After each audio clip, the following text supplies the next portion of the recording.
Welcome again to Cottage Talk. I'm Russ Goldman. Joining me right now are the guys from View from the Hammersmith end. I have with me Alex and Matt, who are at the match against Manchester City for Fulham, and Kamal and I watched the match, so we'll be sharing our views as well. What a crazy, insane match this was, guys. I look forward to getting your views, and just thank you for doing another episode with me. Let's not waste any time. Let's just get to it first. Matt, how you doing? Are you looking forward to talking about what you guys watched?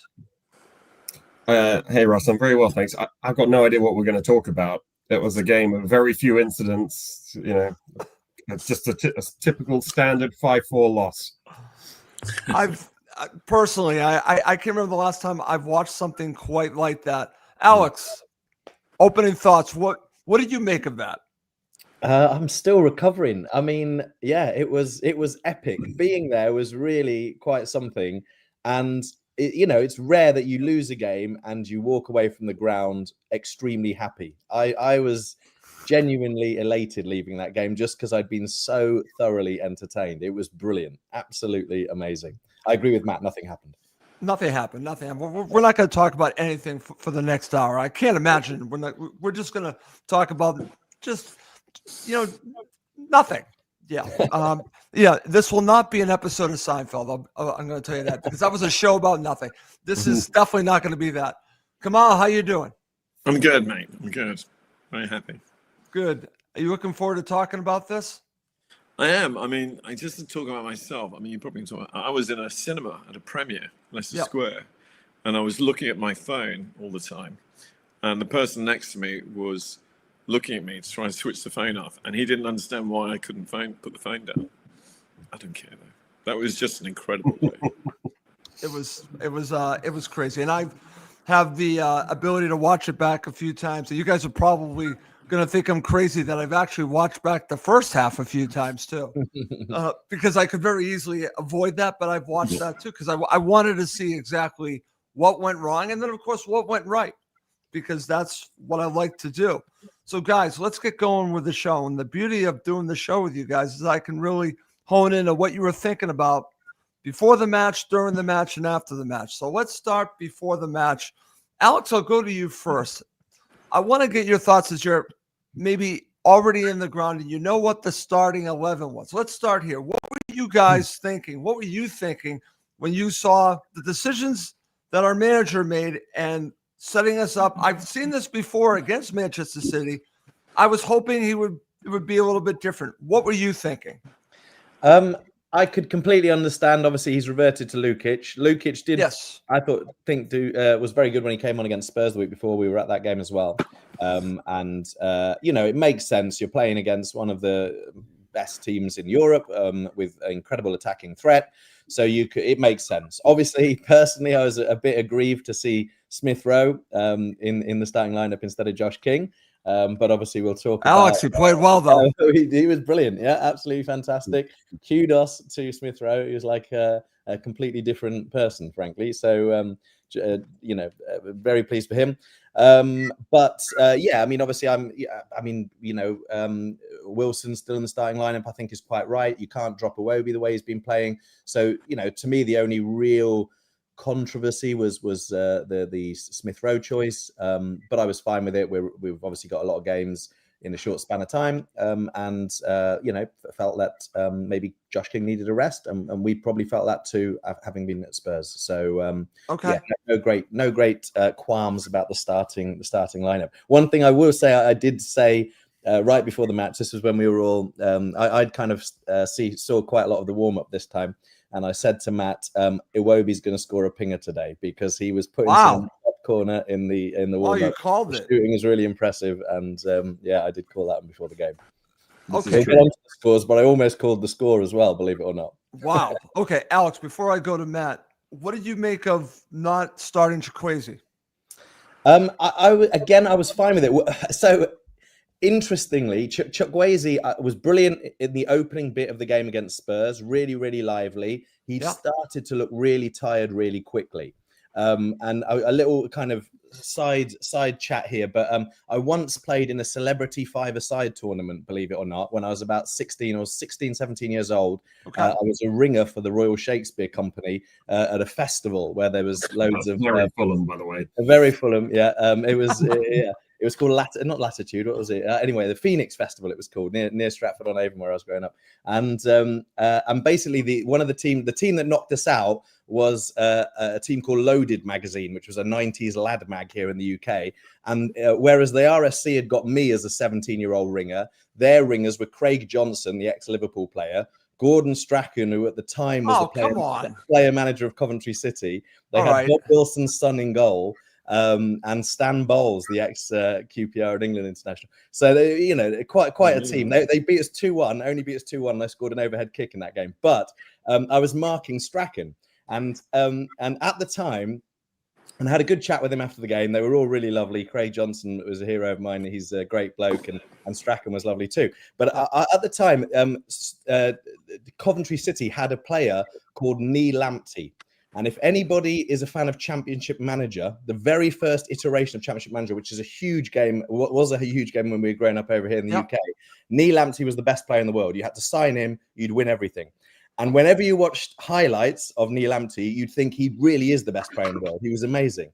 And so I said to Strachan, why do you always put him on the bench? And he was like, Neil Lamptey, he's a bottle of pop.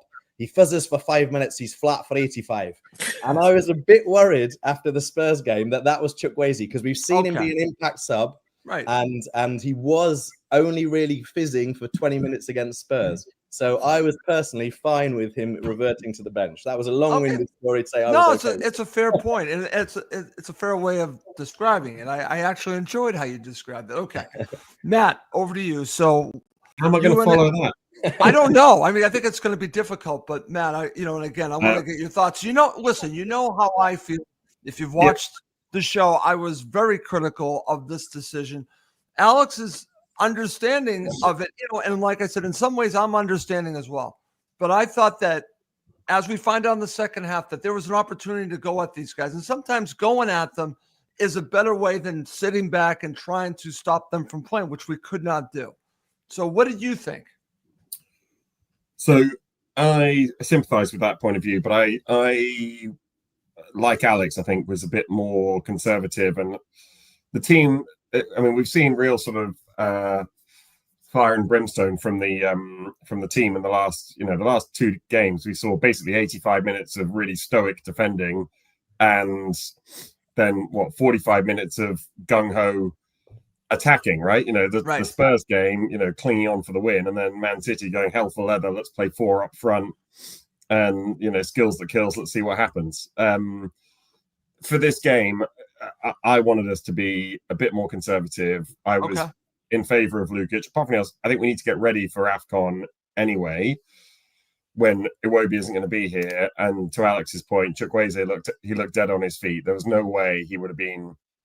I wouldn't have played him even if Iwobi had gone in the middle. I'd have started Kevin on the left. So, but I think the bigger consideration here for me is Fulham are much more likely. The evidence contravenes this, but my view going into the game, which is answering the question, Fulham are much more likely to be able to take a lead and then defend it, because we have one striker in the whole club that Marco is willing to play. Again, that's changed. We have one striker who is 34 years old and I thought he was heroic against Spurs, but he looked absolutely broken. I reckon going into that game, I thought we maybe had 30 good minutes out of him. So you might as well try and stay in the game, nick a goal. But the idea of going hell for leather and hoping that Raul's going to be able to keep up with everyone just didn't feel appropriate. So I was okay with it. Okay. Did you think the way I was thinking? I thought his thought process, now, I can't get inside of Marco's head, was to do what you guys are talking about. Keep it close, maybe nick a goal. In the second half, you have all those attacking options. Do you think he was trying to find a way to get to, say, the 60th minute and then bring on these guys? I think that's exactly right. And, Russ, you and I have talked a little bit before about the fact that, you like you would like Marco to be more innovative and adaptable. I absolutely hear that. I think my comfort blanket at Fulham is, Roy Hodgson with his extremely immovable, here's how we're going to set up. Yes. Home away, it's going to be just like this, and you just change the individuals. Marco is basically the same. It's different. It's a different system. What I would say is that everybody watching that game could see that Lukic looked like a round peg in a square hole. He was getting the ball in the wrong place. That Man City could see it. Lukic normally is one of our most trusted in possession players. Yep. The Italian training from his time at Torino is very clear in the way that he just receives and recycles and receives and recycles. I'd have thought he lost the ball 6 times in the first half. It's not really his fault. 6 times in a row at times. I mean, it was insane. It was. I felt bad for him because it looked like it was destroying his confidence. But that was the setup we had, and to get forward, I think the other small bit of commentary in here, a few people have sort of questioned the Castagna substitution. Well, I want to ask you about that. Do you see something? Well, Kenny doesn't get forward as much as he used to. The reality is Kenny Tete is much less a box-to-box defender than he used to be. And Castagna, I think, is a more box-to-box defender. He's just he's less good at defending. The irony, obviously, is that Kenny Tete scored, against Tottenham in our last away game. But, the reality is that I understood that substitution. Okay. But Kenny being on the right and Lukic being the right side there puts more pressure on Lukic going forward to go and help Wilson and overlap from Wilson. Right. When Lukic is on the overlap, that's not his natural game. If anything, Harrison Reed, with hindsight, might have been the better compromise of someone who can get forward, but is a bit more defensively solid than Iwobi. But look, clearly, with hindsight, we can say Marco got it wrong. Yeah. And to give him his credit, he made changes that I think affected the game directly in the second half time. He absolutely did. And I have given him credit. And we'll talk about that during the show. He deserves credit for that. I'm glad that you mentioned that, because it's not just talking about what happened before the match. It's what happened during the match. Will he make changes? He did make changes, and they were changes that worked. I'm glad that you brought that up, Matt. All right, over to you, Kamal. I know that you weren't at the match, but what were you thinking when you saw the starting 11? I thought, I said to I think Alex, I may have said this to Matt, but I had a good feeling. I had a kind of, the hairs were going up in the back of my neck, and I'm thinking that we're turning the corner. And then I saw the names Berger and Lukic, 2 of Russ Goldman's and Matt's pet hates holding the field. Well, I just don't want them together. I mean, I love them. Well, there you go. See, that's why that's why I like Matt on with me, because we're going to disagree, So, but it's fine. That's what it's about. But I also thought that this is kind of limited. This is kind of bonding themselves to the back and not going to play forward. I didn't know what was going to come, and I was a bit nervous because the movie was about to start and the guy was trying to get me to switch my phone off. But I was not. I mean, I was very surprised to see ESR in the team, and I thought he must have lost a bit of weight, And I read, should be saying that here, and I read also that I didn't think. I mean, Castagna. I mean, I know you came on. It's interesting that the team is in kind of transformations. There's been a lot of talk in the last few days about Marco. Where he's going. Some of the team, including Castagna, saying they're not getting enough time. They're going to shift, and I was thinking, is this an unsettled team? But what I saw, like on the pitch, was complete opposite. What really kind of shocked me was that we didn't get. I don't think we got. Did we? Let's just see. I just don't think we got. We did. We got 1 74-minute substitution. That was king for Smith Rowe, but that is Marco's favourite hour. He just was really, I thought this is a match we should go for us. And when Fulham go for it and we've got a bit of energy in some of our older legs, we do things. They should have more confidence rather than, playing back all the time. And I remember the second half of the Tottenham game was like watching Tottenham play against, a schoolboy team. They were just like basically extra bodies for which Tottenham's, and I was a bit worried about that. Okay. But I really believe that we could judging from the euphoria that was from the game at Tottenham, I thought, hey, this is time for pickup. You know, that the momentum is transforming, and you know, I hark back to Marco wants to prove that he can manage at the top level, because we all know what he's thinking. And I thought, okay, at least we'll have a good second half to the season, a good end to this. But then, you know, the way it began, I was just, I don't know, I wasn't there, and I saw not complete highlights. I saw most of them. I wanted to ask the guys as well about, you know, the weather, because it looked like it was really bad rain. And also, you know, how silent the team went when we went down and we started conceding goals. But that's for them to answer, not for me. Yep, I will definitely ask the guys. So let's get to it. Let's talk about what you guys were talking about in the first half. And we might as well just go through the goals, right? We're going to go through the goals, but we'll talk about more than just the goals, guys. I'll go to you first, Matt. Before we talk about the first goal from Manchester City, which is from Erling Haaland, you had the warning shot, as I said on the post-match show. So I want to get what you and Alex were thinking about right at that first opportunity that hits the post. Were you thinking that, this has started really badly and it's going in a bad way? Or did you think that maybe we could learn from that situation and deal with it? Because then, of course, I mean, listen, Manchester City's players are, let's call it what they are. I mean, especially in Erling Haaland is exceptional, but they're more than just one player. What were you thinking about those opening stages, and then also your thoughts on giving up that first goal? Yeah, so I thought that, you know, they've got sensational players, you know, all over the pitch. I was there with my father-in-law, who isn't a big football fan. You know, he was staying with us, and you know, we had a spare ticket, so I brought him along, and you know, he picked the right game to come to. But he was asking me about some of their players, and you know, you're having to say, well, you know, that right back, you know, Nunez, he signed for 65 million from Wolves, and you know, that the left wing is a guy, you know, Jeremy Doku, signed for 75 million from, you know, etc. And you're going through it, and you're like, well, these are insane, you know, Galactico level players. I think the biggest worry with that chance, and obviously it sort of came to pass, although I think we got off lightly, Haaland against Anderson from the get-go looked like a mismatch. Okay. So, I'm glad that you're talking about that. Go ahead.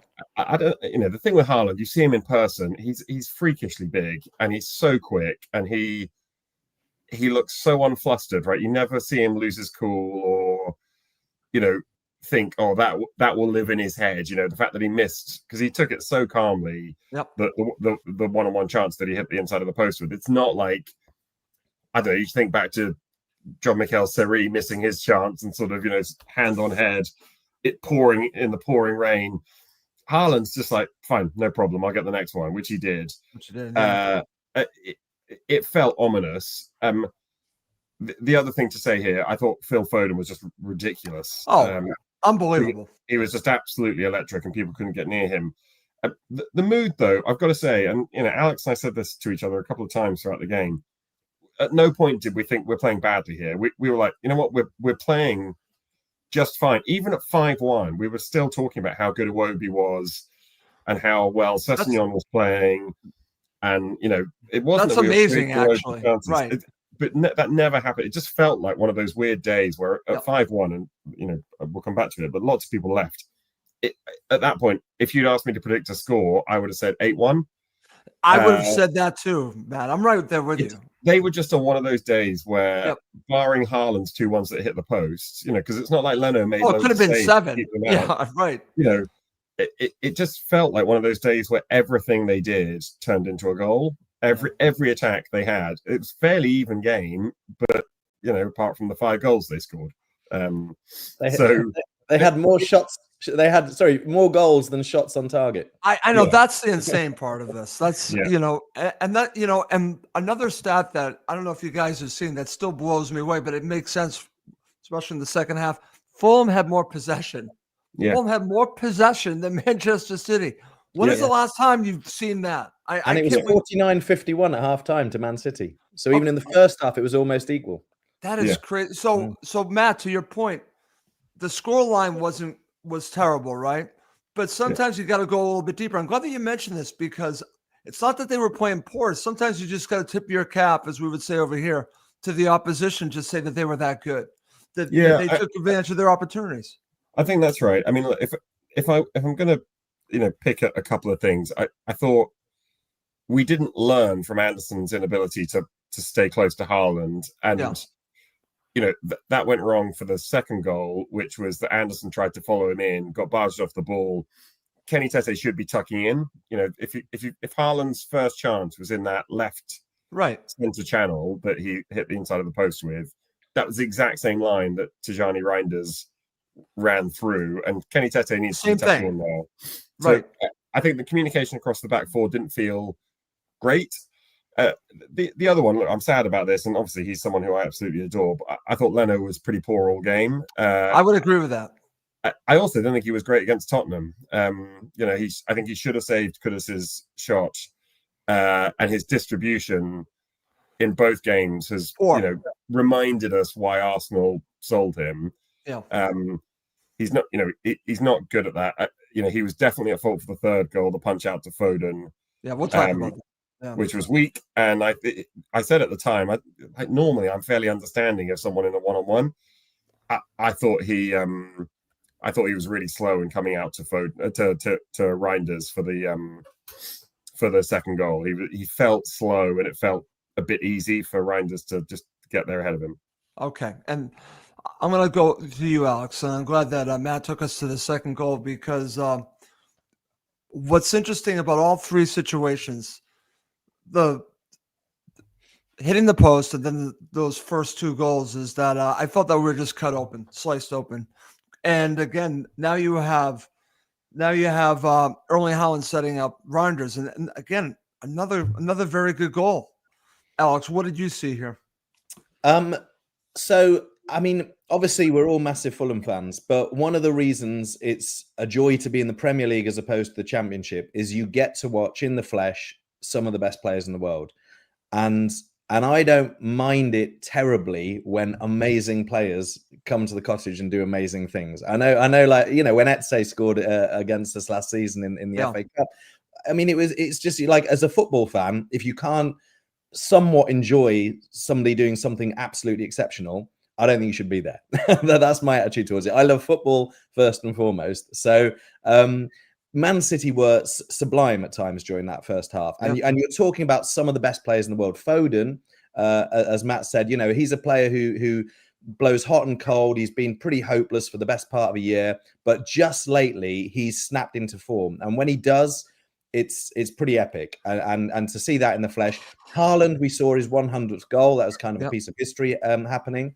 And like Matt said, he's mammoth. His physicality is something, and his intelligence. Like, if you think the way he peels off both for the header in the second half and that first half strike, he's against Sessegnon on both those occasions.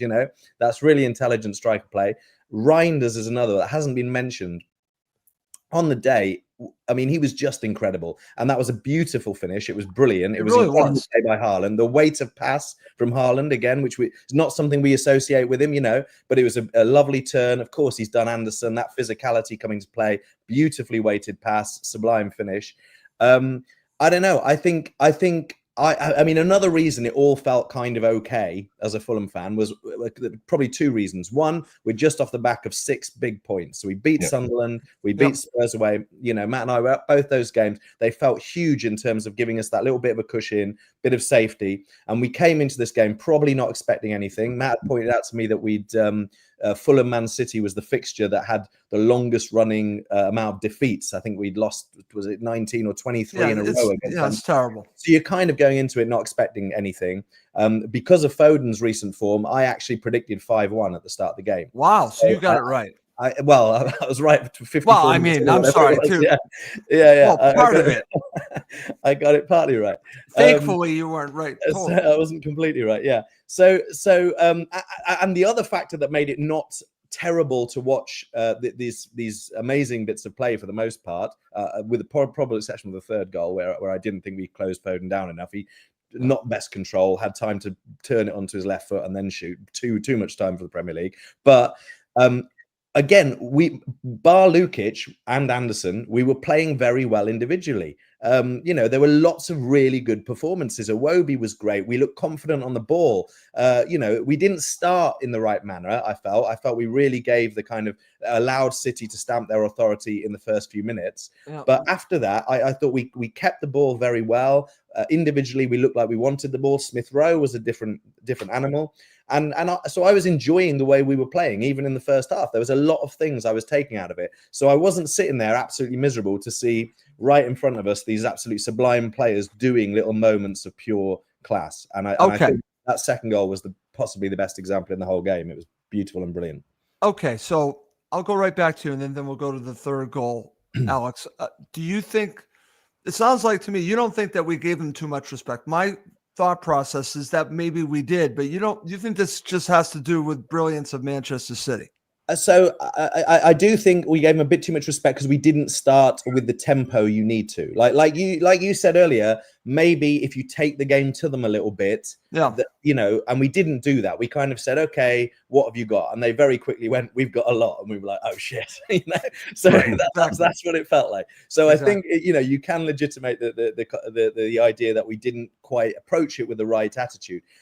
But the flip side of that is the players look like they wanted the ball. There's been times this season where I'm like, oh, they don't look comfortable. But we did look comfortable in possession. We were playing it really well. And this is against top-class players. So so I was enthused by that. And I really enjoyed the game all the way through, despite there being brutal moments. No, very good. Kamal, I want to go to you. And again, you and I both, we've watched back the match. And I just want to focus now because I want to talk about their third goal. Then we'll talk about the goal from ESR. But we'll talk about the Foden goal. Okay, so the Foden goal, and I'm glad that the guys have already been talking about how much informed Phil Foden is. Honestly, this is another. I mean, all these goals are just top-notch goals, and we're going to talk about the Fulham goals. Exactly the same thing. So 3-0 down, but this goal by Phil Foden, I know you've seen it now, is really a good goal. There's not much you can really do about this. It was a stunning goal. I mean, and one of the failures of City in the Club World Championships was Foden, and you never know where he's at. And I also want to point out to the underlying story of this match was going into it that was Haaland's record-breaking opportunity. God, make me want to puke. I'm sorry, I can't stand that. But go ahead. We had it non-stop. But like a lot of the players and the players will be aware of this. And I thought, the funny thing is when Fulham, the pressure's on them and they're not expected to overachieve, they can unlace themselves and they can get out of the traps quicker. I noticed that this is one match that Alex did not mention the Welsh Wizard. I was wondering why, but he always talks about the Welsh Wizard all the time. He was fantastic. It was again another brilliant individual performance. I thought Harry Wilson was great. He was really, really good. I'm sure you got a poster of the Welsh Wizard above your bed. I know that, mate, so to Alex, I will talk about him coming up next, obviously with the goal from Emil Smith Rowe. But go ahead, come on. The goal was just incredible. I mean, it's just straight from a corner, and it was whipped around from the corner of the box, and. Is it a set play? I'm not sure you can score those kind of goals from set plays, and it kind of turned the apple cart around for us. I would have crumbled if I saw our team playing the opposition playing that well, but I kind of felt the weirdest thing is there's a lot of young Supremos on our side and said we're going to show that we are as good as these players. And I would love to have been in the halftime talk and heard what was said and how they were, because they came out. We've seen Fulham crumble. We saw Everton, and this was not. This is Everton, this is different. Man City. I mean, they're on different planes. And I just could not believe. When Fulham are full of young players and old players who mentor them, who respond to a challenge. And I think that I'd like to play, if this is what Fulham play like against City, I'd like to see, Fulham play the best teams every week. Because you can only get better when you play. Yeah, of course. I totally agree with that, Kamal. All right, let's go now. But by the way, when I Go did ahead. see this result in the cinema, Yep. I was like, because I kept looking at my phone all the time, Yep. and I was a little bit heartbroken, but I could not see the action. But when I saw the replay, Yep. when I got home, I wasn't as disappointed. I was. Well, because you saw what really happened. You saw. Yeah. Right. When you just look at the goals, you can't really see everything else that goes on. So once you watch it back, you could really see what happened. All right. So at this point, Fulham are down 3-0, Matt. And I got to be honest with you. I'm thinking game over, and it's not even halftime. But they do get a goal back. And I do want to talk about Emile Smith-Rowe. And I want to ask you, and then I'll ask Alex before we talk about the second half. You guys are watching Emile Smith-Rowe. Please tell me it's not just me. Are you seeing a difference in how he is acting on the pitch, applying himself, a confidence level? I'm glad, and again, Alex, yes, I'm going to mention the situation with because this goal does not happen without Harry Wilson. I thought Harry Wilson played well, sets up Emile Smith-Rowe. But this is a top-notch goal, Matt. So I want to get your thoughts on the goal and how Emile Smith-Rowe was playing, because it looked like he was pressing, he was running his socks off. Agreed. And, I think his aggression, both in possession and out of possession, is improved. And I thought this was, a good reward for, like, Tottenham. He had a thankless job. It was basically, just run around. He was doing the Andy Johnson role for us, really, as a bit of a nod back. Yeah, I remember. Emile Smith-Rowe, my memory is that Emile Smith-Rowe had never scored a header until he scored one from about 2 inches off the ground against Leicester. Yeah. When we first signed him. He's now scored about 4 headers for us. We've turned him into a heading machine. This was absolutely glorious. And when after Chukwueze's goal, Russ, I did think of you, because in our last podcast I talked about the fact that every single one of our goals was from about a yard out, right? I was saying, we sort of become tap-in, the tiki-taka, as Kamal would call it, for sure. But, we've become a team that just does tap-ins.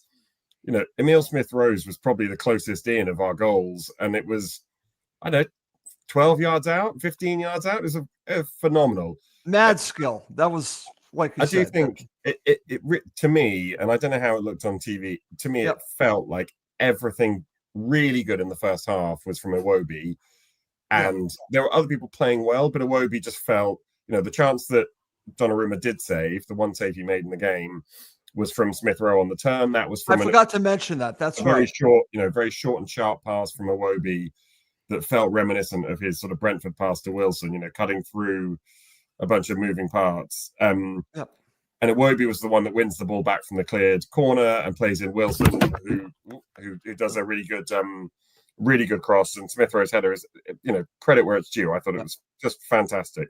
Okay, excellent. And Alex, just real quick on the Smith-Rowe goal and talking about what we talked about. I know how you feel about him as a player, but I think you even can see the difference. Oh yes, I mean absolutely. It's like his attitude changed. My issue with him was always that he doesn't seem to want the ball, and he just goes backwards when he gets it. He just doesn't seem to want to take the game by the scruff of the neck. All of a sudden, we're seeing somebody carrying the ball, driving forward, being positive, looking physically stronger, looking like they want the ball. I mean, it's just, it looks like a complete change of attitude. It's like the light went on. Yeah, absolutely. Absolutely. And long may it continue, because he clearly is a good footballer. There's no doubt about that. He's got great feet. He's got technical ability. So if you can just get that kind of, I don't know, like you say, if you get the light switch turned on all the time, then we'll have one hell of a player there. So, and King as well, so the two of them competing, if they genuinely are, that's fantastic for Fulham. I'll just say on the cross as well. I mean, Matt mentioned the fact that Haaland didn't drop his head after he missed that first, that early chance. 30 seconds before Wilson knocks that ball in, he took a poor corner. The corner was short to the front post, easily cleared. Then he gets it back, and then on his wrong foot, and I think he does pick out Emile Smith-Rowe. It's a beautiful little pick out, because the obvious thing is chucking in the mixer, but it's a really lovely little cut back with his bad foot. And that's reacting to, could have been sulking about the corner he took a minute before, but it's put us back in the game. Gave a really different attitude to half time, I imagine. So really good stuff. Okay, excellent. All right, so guys, now we're at halftime. I want to really hone in on what you guys were thinking at halftime. I'm thinking changes. I have a feeling maybe you guys were thinking as well. Obviously, Marco does change it up. He takes off Lukic and he takes off Tete and he brings on Chikwueze and he brings on Castagna, which was interesting at the time. What were you thinking at halftime, Matt? To you first, and then what was your reaction when you saw the changes? Kenny, obviously, at the fear end of the consideration was, is he injured? Because we don't want that. And Kenny has been injured, over the last 18 months. Castagna's role in helping us through last season shouldn't be forgotten. He was playing through injury. More on onion pie later. So Castagna, my assumption, honestly, was that we were just going to go all out attack, and Castagna was going to be told, as he can do, to just bomb up and down. Yeah. Lukic needed to be put out of his misery, right? That change was always going to happen. It had to be one of Lukic or Berger. Lukic just looked like he was having one of those horrible days. And the only thing I want, which I know isn't what you want, Russ, is for Lukic to get a game again quite soon, so that he can get these two home games out of his system, because he's he was good away at Spurs, but he has struggled since stepping out. So to me, they felt like the logical attacking substitutions to make. Okay, and to be fair, I still am fond of Lukic as a player. I just don't know if this combination works. I think it works if you are ahead and you're trying to see out the match. I definitely think it works. Yeah. I just don't know if it, Matt, my issue really has to do with the approach, and again, I know you're okay with the conservative approach. My only thing is that by having that conservative approach, it doesn't allow us to be creative going forward. Now, I've heard the argument that if you had faster wingers on the pitch at the time, maybe things are different. Nothing against Harry Wilson, but we're talking maybe if you have Chikwueze and Kevin, maybe it's different. I don't know. Yeah. Maybe you can do that with these guys, but they don't offer you enough going forward. That's my issue. Yeah, that's my issue. I agree with it. And the reality is we won the second half 3-2. So right. You make the changes, you see what happens. It was and it could have been more. Exactly. Well, we're definitely gonna we're actually going to change the mood from we still got some negativity to talk about, but then we're going to go truly positive at the end. But over to you, Alex. What were you thinking at halftime, and what did you think of the changes? Changes. I mean, I was worried about the Tete one. Obviously, Doku is one of the best. Did he look like he was struggling at all, or do you think this is Kenny? No, Kenny. No, I thought he was fine. Doku's a brilliant dribbler. I mean, obviously he got the ball in for Haaland's first goal, thanks to Reinders, doing his little dummy. But I didn't think he was struggling. I thought he was fine in the first half. I was quite concerned bringing on Castagna, because I just thought, okay, Doku might have a field day here. There's a little bit there. They're international teammates, so you kind of think, I hope he's learned how to handle him from training. But what is it? 7 minutes into the half, and Castagna's been involved in both goals. He's had Doku run at him, and so I was concerned about the Castagna situation. Not too pleased about that one. I mean, I was really pleased to see Chikwueze come on, and pleased that Lukic went off. I mean, Lukic, that was one of the worst performances I've ever seen a Fulham player have. He was absolutely shocking, and it's obviously he just lost his head. He played a few misplaced passes, but what's actually really interesting is when you see that happen on the pitch, is you realize just the level to which these guys are playing.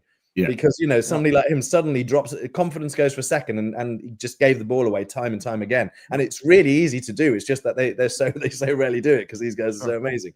So it was quite an education watching Lukic in that first half. But I like the fact that Marco reacted. He was like, okay, and I hope he put his arm around him, and no blame. Lukic has been brilliant for us generally. But when a player is having a shocker like that, I think you do the right thing to just pull him, and he did it. So I totally agree. Listen, Marco did the right thing. Marco made the right decisions, especially the ones we're going to talk about in the second. He did. I want to give him full credit for that.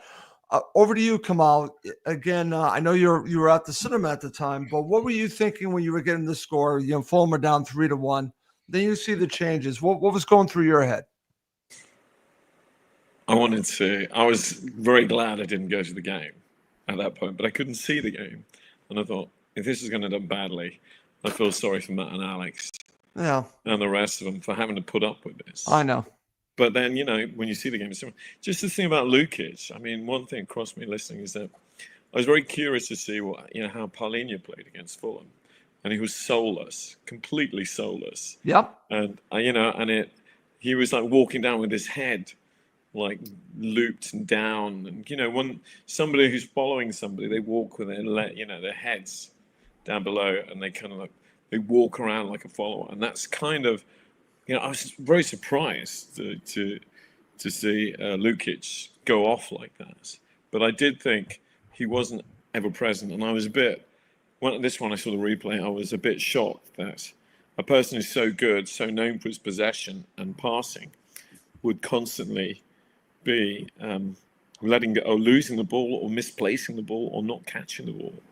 And I thought, this is a soulless performance, and it's a bit dispirited. Like, No. It was very sad to see not play well against us. But I thought we're doing the same thing. But they say the manager always knows. So whatever I say about Marco does know how to build the algorithm for a team. Yeah.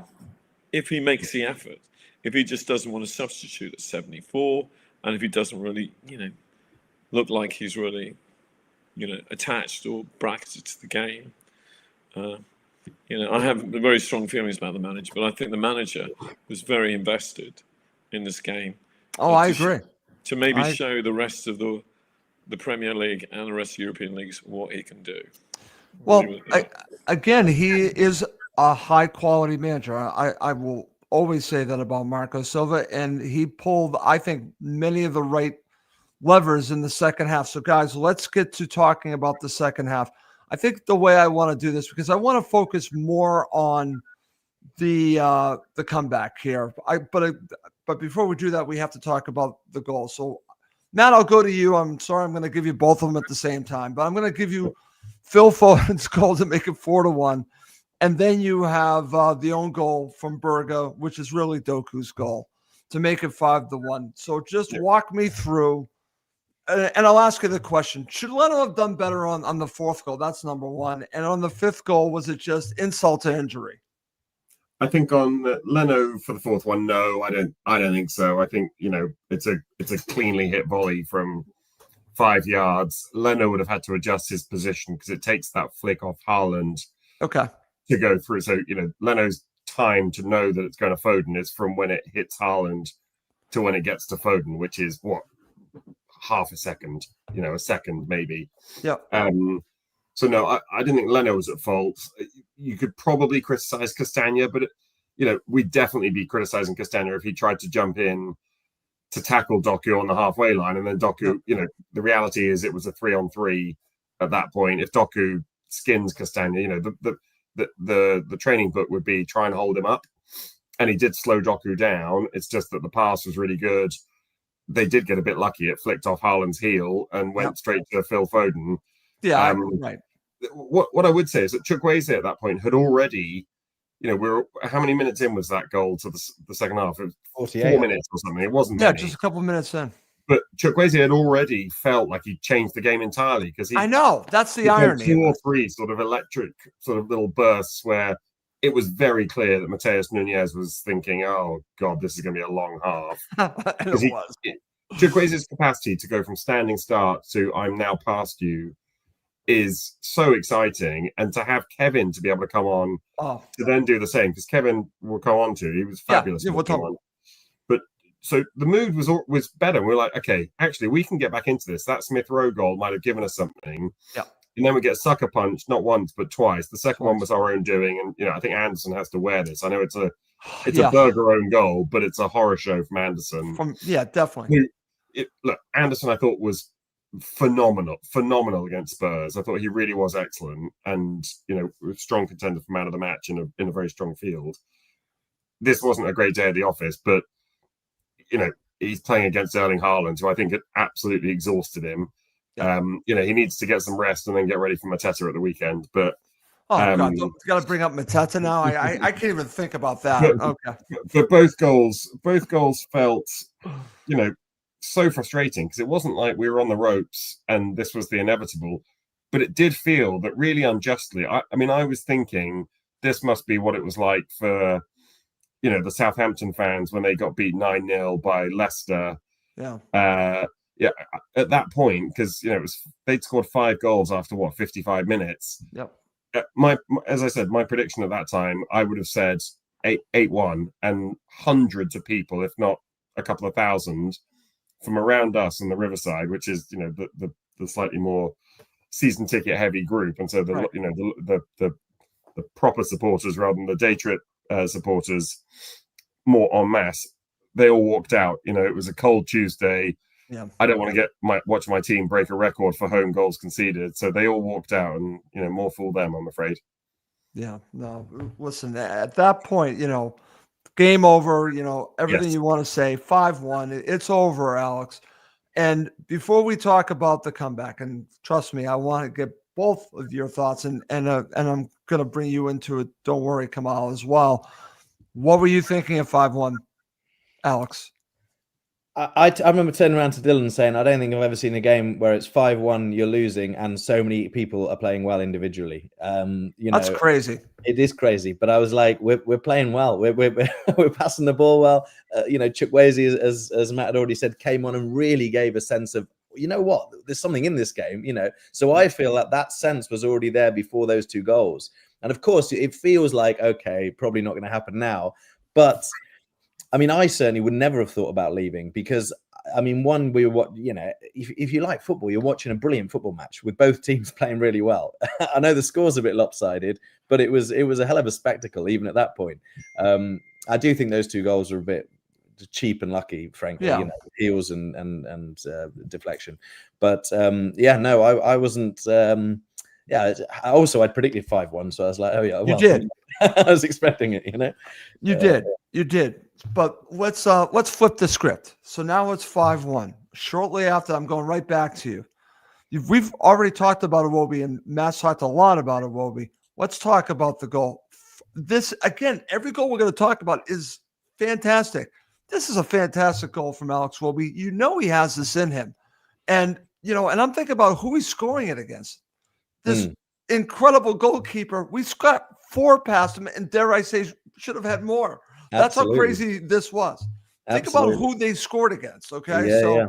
Iwobi's goal, watch it back. Anyone who has not seen it, you can tell me which one's the best. This, to me, was a phenomenal goal.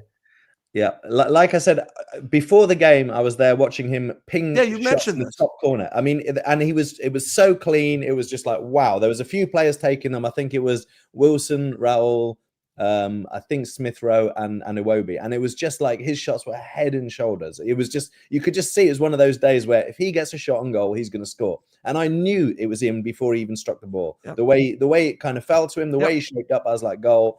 And ping straight in the corner. Donnarumma, no chance. No chance. So I think Donnarumma made 1 save, right? Is that probably what he made? Smith Rowe. From the Smith Rowe in the first half. That's it.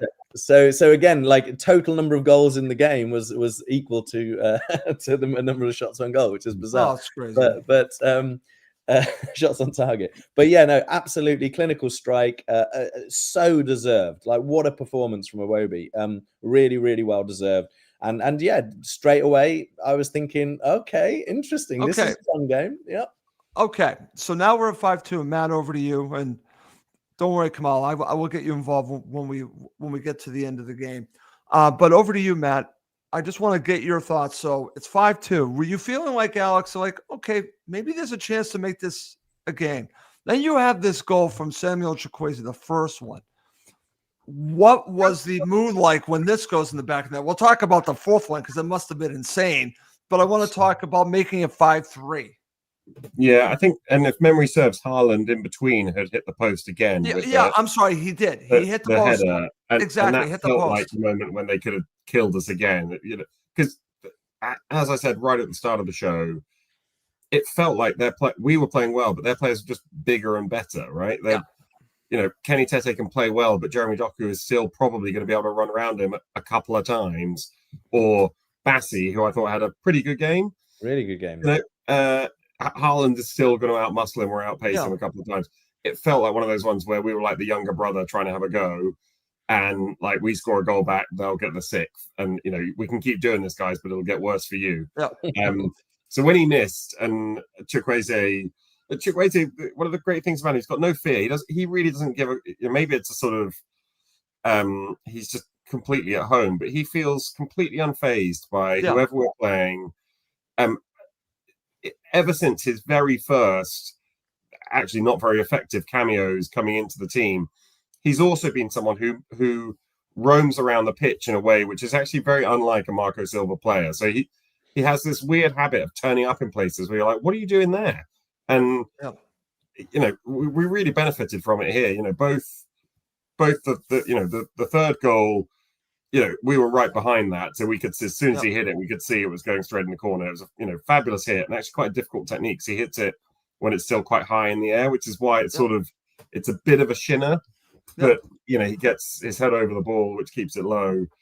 But at that point, honestly, it felt possible. It didn't feel totally implausible there, because Man City had missed their that chance. Substitutions hurt them, Matt. I've heard this left and right. Their substitutions. I only remembered when I looked at the sort of stats and the what changed in the game.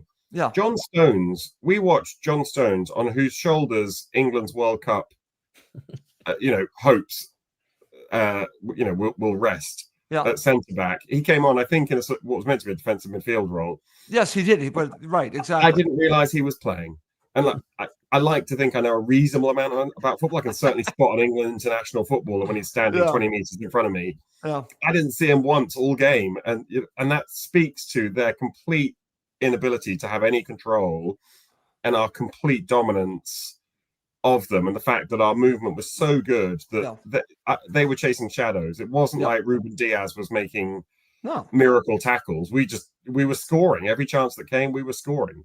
Yeah, it was insane. It was fabulous. It was great fun. It felt so fun. Like, when you're just like, there's nothing to lose here. If they get a sixth, so be it. Let's go. And exactly. It felt so much fun in the stands. We were all like, the atmosphere at this point was just fantastic. Okay, so I'm glad that you brought us. We're 5-3. Before we talk about the goal that makes it 5-4, we have other stuff to talk about. Kamal, you're at the cinema. What were you thinking when you all of a sudden saw the score as 5-3? I was almost choked on my popcorn. And then I wanted to go out to the loo to actually see the commentary. So I wouldn't disturb my mate who's in the next seat, who kept telling me to put my phone down. But there was one thing I wanted to talk about, which is like the other side, which I saw in the highlights later, that I think it was Diaz and Luis looked stunned, particularly on our goal from Iwobi. And they looked really upset. Like that. Guys, did you notice that their defenders looked like really upset? Yeah. They didn't think you could see it in the reaction to the third goal, Chukwueze's first. Yeah. Particularly, Diaz went and had a real go at, I'm going to say, Bernardo Silva. I can't remember who it was. I remember seeing him coming out and screaming at the midfielder, who did quite a limp job of closing down Chukwueze. Yeah. So, I mean, the thing that I found really incredible is that we had two of our players that just came out, and both of those, the second and the third goals were like bolts of lightning. Yeah. And you could, I think it was Diaz had his hands behind his back, was twisting, and Guardiola was like, "Leave it for Donnarumma, leave it for the goalie," and it was just like kind of moved in slow motion past them. For them realizing, it's almost like them thinking, "Are we playing against Fulham or are we playing against somebody else? This shouldn't be happening. It's like not in the script." No. This is definitely not in the script. And guys, let's now go on to probably the moment of the match to make it 5-4. We'll talk about Josh King, and I wanted to also mention Jonah Kusayasari coming on. Someone asked about should we have had a penalty. We're going to tackle all that. I do want to talk about the goal, Alex, to make it 5-4. Just take me in with you and Matt and everyone around you. What happened to Craven Cottage when this goes in the back of the net? Absolute bedlam. I mean, this was probably the one that was most bundled of all the goals, but it was insane. And it was a moment where we really thought, we're going to do this. We're actually going to do this. And one of the fun things, you're playing Man City. One of my favorite things you do on the terrace is whenever the other team is substituting, they read the name and you all go, Yeah. who? And they read the name. Yeah, I heard that. And obviously, when it's Man City and you're taking off, Phil Foden and Tijani Reinders, and you're all going, who? It's quite funny. Yeah. And it's very enjoyable. And then they were doing the Poznan, where they all turn around and bounce up and down at 5-1 when they got the 5th. And then we're kind of doing it back at them when it's like 5-2, 5-3. When it's 5-4, it's like the whole game. It was just like, it was so ridiculous. It had got to a point of the like, it's almost comedic how epic the game was at that point. I mean, the energy was incredible. We couldn't believe our eyes, frankly.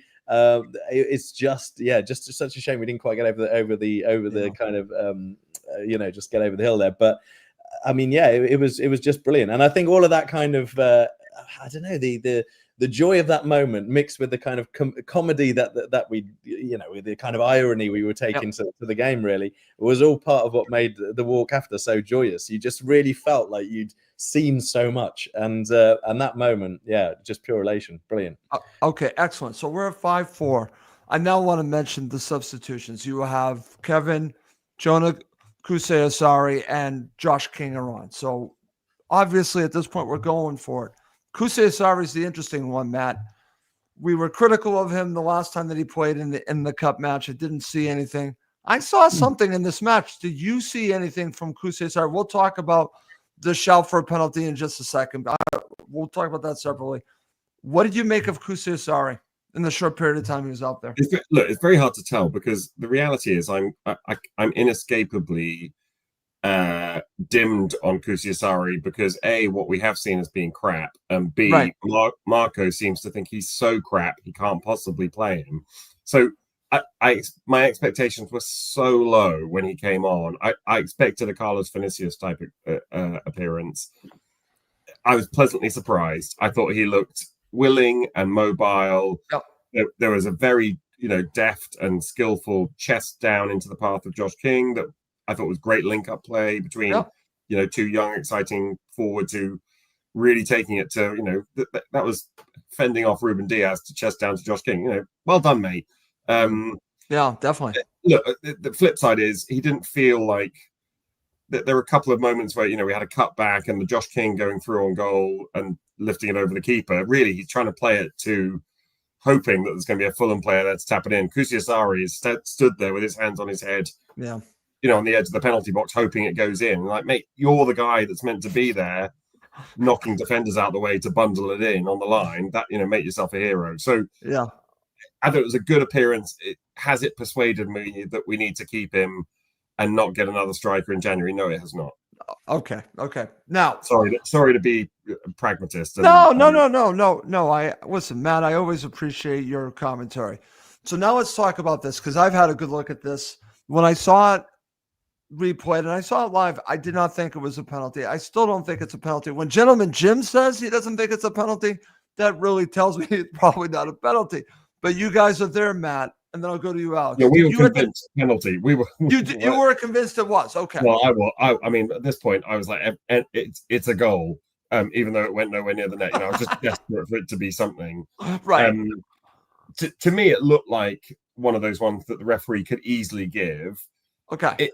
Frankly, if you've seen it on TV and Gentleman Jim is saying it's not a penalty, out of interest, is that because does he get the ball or it's because he creates it. It's because he's trying because Kusei-Asari, to be honest with you, is trying to win the penalty, and he is forcing it, whereas in what it really should be, where it's the defender causing it. This is Kusei-Asari trying to manipulate and make it, and again, listen, I understand it. He's trying to help the team. But that feels quite a lot like Kevin De Bruyne in the last minute at Man City about 3 years ago. So it's the same thing. It's the same thing. I would have I taken agree with you. that rough with smooth. No, I would take it too. But if you're asking me honestly, okay, come on. Of course, I thought it was a penalty at the time. Okay. I was very, very sad it wasn't even VAR. Yeah, but I don't think it was. Alex, what did you think? Same thing. I can barely remember. I mean, with all, I think my brain can only take so many momentous bits of the game that it's kind of drifted. I do vaguely remember, thinking maybe, but it all got brushed past so quickly. There was no big VAR check. We had VAR checks earlier in the game, hadn't we? Wasn't there a ridiculous long one for one of our goals? So yeah, it just got brushed away, and it to be honest, it just went out of my brain until it just came up now. I was like, oh yeah, I forgot about that. So yeah, but I think probably I'm sure I was howling for it on the terraces anyway, no doubt. Okay. The other quick thing there, so for some reason, because I think Chukwueze is probably the more complete winger. Kevin came on and had real sort of final boss energy. Like Nunez was on his, he was dying out there, and Chukwueze had run him ragged. Then Wilson went off and Chukwueze switched to the other wing, and Kevin came on. And it felt like we were watching someone bully him. Like Kevin was like, I'll stand you up. There was one time when he didn't get through, but 3 or 4 times he just in a small space. I know. We finally got, a winger at Premier League level who can do what Neeskens Cabano used to do at Championship level. Which just say, okay, let's do a little one-on-one dance here. And in 2 seconds, I'll be in the penalty box and you'll be running behind me. And he, we could and should have scored from those. And I don't know, there was some criticism. I can't remember, Alex, whether this was you, but there was some criticism about Kevin not finding a Fulham player with the cutback. I actually thought he put it in the right space. And Matt, I agree with you. I just think there was no one there. I disagree with the criticism on Kevin. I don't know, Alex, is that what you said, or was it? So my issue, it wasn't that he played it wrong or anything. It was all fantastic play, ball into a dangerous area. It just is that there were 2 players with a very sharp cutback who were running straight onto it unmarked. So in an idea, because I could see them coming and they were right there. Obviously, I've got the benefit of literally just watching it, whereas he's got his eye on the ball, running past the defender, blah, blah, blah. But they, like in an ideal world, if he'd done the sharp cutback, there was a couple of players there just running in for the finish. But he put it into a dangerous area, skinned the fullback. Absolutely fantastic, and it was a joy because the crowd at that point is willing him to beat that defender, and that's not easy. You're at a standing start against these incredible athletes, Premier League defender, and there's not much room to work in either, and the time is against you. The fans are paying for you to do it, and he just does it anyway. It's like, mate, there's only one way I can go. I'm still going to do it to you, and he did it every time, apart from that once, the first time I think, where he miscontrolled the ball. But very, very impressive that is. Right. And that's going to lead to the very end where we have this opportunity. I'll ask you both because you were there, and then come on, you and I will chime in to finish up the show. Alex, first to you. Did you think this was going to go in the back of the net when Josh King got? Once it was past the keeper, I thought it was in. I was. It was that close. Yeah, I mean, I was like, he's done it. We've done it, and it felt like so deserved. When something you just think it's meant to be because we've absolutely warranted this, and then it's kind of happening right in front of your eyes. It's over the keeper. You just think, oh my God. And then of course, it's cleared off the line. So it was kind of brutal. But King again, so full of energy when he came on, just like electric, absolutely electric. Really, really, really impressive. Yeah, I mean, the sad thing is we didn't get that goal. I mean, it was already one of the best nights at Craven Cottage I've ever had, and we lost. Imagine if we got that point. And I think if it had gone in, by the way, I think we would have won a 6-5. That would have been insane. Matt, were you feeling the same way that was going in? To be honest, at that point, Kevin was doing stuff that I couldn't see. So, his pass, there's no space for that pass, right? He's running along the edge of the box at full sprint in a crowded penalty box, and he slides a 11-yard pass into the path of Josh King where there's only 12 yards of space. So I didn't see it coming until King gets there ahead, and as Alex says, once he lifts it over the keeper, as it looked like from our angle, I thought, oh my God, we've actually done this. But Kevin's, the majesty of his substitution, his substitute appearance was such that the Man City players were just awed by it. You could see they were like, we're punch drunk now. Please stop. And thank goodness for them. Guardiola was there. I don't think Josh King's shot was going in, was it? Because it was more of a sort of square across. But who knows? Right. We'll never know. We'll never know. But you know what? Just an incredible way to and a match that unfortunately Fulham lost. Like you said, I had this argument with.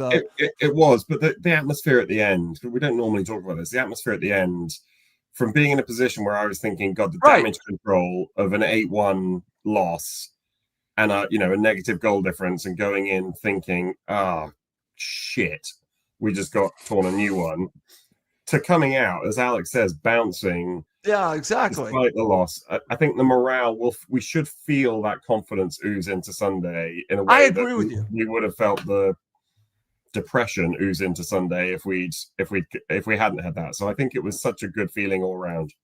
I agree with you. And guys, we are short for time. I want to go to you, Kamal. You're at the cinema. It's 5-4. I don't know if you got a chance at the cinema to see what happened at the end. You were so ribbing me, all of you are. It's okay. I'm ready to be ribbed. I'm used to it. I like it. Okay. Well, I rang up when I left, and I rang up Alex, and he sounded like a little girl. He sounded like a little girl. And he was speaking in a high-pitched squeal, which I'd never heard come from a human I'd lost being. my voice quite a lot by that point. Yeah, it's from a human. That I've never heard a human being. I've heard a raccoon make a noise like that, but not a human being. Alvin and the Chipmunks. Alvin the Chipmunks? Oh no, it was far more joyous than any of the Chipmunks. Okay. And the thing he said to me, which kind of echoed in my ears, was that is probably one of the best games I've ever seen at the Cottage. And obviously, I almost broke down crying because I'd given it up for what wasn't a very good premiere or film, which was just never seen it. And some dude looking at me while I was looking at my phone. But then I thought the two most exciting games I can think of, the best games, are the Great Escape when we played City. If we lost, we would have gone down, and we came out to win 3-2. And then also the Juve game when they had beaten us in Turin, and then we beat them 4-1 at home. Yeah. So brilliant performance by, what's his name? I love him. I wonder what he's doing now. But I thought the difference between this and those games is those games had so much at stake. And this is a classic because it had nothing really at stake. We're mid-season, but it's a game that people are going to be talking about for years to come. I think it is. I agree with you, Kamal. Listen, I don't like to lose. I've still mentioned on the post-match shows, it's a loss. But you know what? There's so much positive come out of it. And I really hope the three of you, when you're at the match on Sunday, that you get a result, not a result, get a victory that I think not just the club deserves, but you guys too, because of that match. And I hope this pushes Fulham forward. I hope this is a turning point in the season, because when you could take a team like that and really just flip the teams, like I even said this to Tony Gold, it felt like in the second half, Alex, Fulham were Man City and Man City were Fulham. That's the crazy part of this. I've never seen a team go at that team like that before, like that. And I've watched a good amount of Man City matches. I've never seen that before. So that was very encouraging. Okay, really encouraging. I think that maybe even myself, I'm shortchanging some of these players because they have it in them. We say, well, you talk about how much money is spent on Man City. We have quality players too. We absolutely do.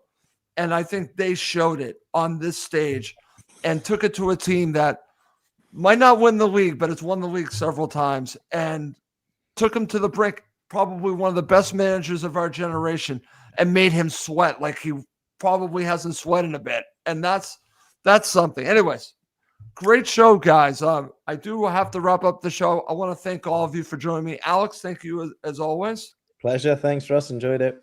I hope you enjoyed it. Matt, I always enjoy your feistiness of you and I arguing. I enjoy that. Me too, Russ. Good to see you.